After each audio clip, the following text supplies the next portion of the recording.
Sebanyak 93 warga di Kabupaten Gunung Kidul di Provinsi Daerah Istimewa Yogyakarta terjangkit penyakit antraks.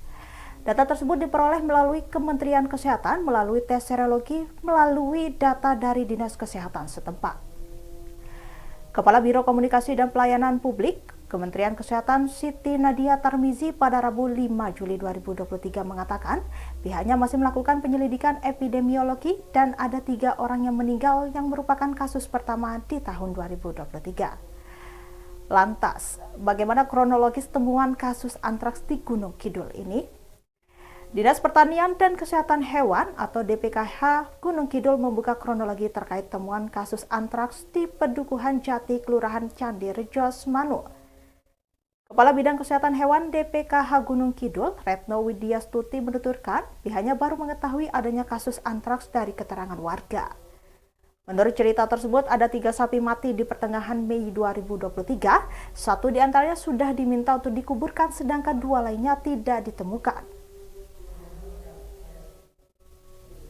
Rupanya sapi yang sudah dikubur digali lagi oleh warga lalu disembelih untuk dikonsumsi.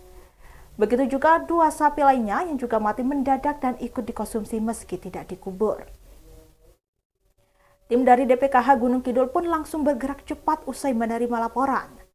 Lantaran tak ada bangkai yang tersisa, petugas hanya bisa mengambil sampel tanah tempat sapi disembelih untuk pemeriksaan laboratorium. Menurut Retno, hasil pemeriksaan terakhir pada 17 Juni 2023 menyatakan sampel tanah positif antraks. Sampel tanah pun rencananya akan diambil lagi untuk pemeriksaan terbaru. Kepala DPKH Gunung Kidul Wibawanti Wulandari mengatakan, 3 sapi tersebut ada yang dibeli dari luar wilayah Gunung Kidul namun ada yang dari lokal. Berdasarkan hasil pemeriksaan menyeluruh, total ada 6 sapi dan 6 kambing dari Pedukuhan Jati yang positif antraks.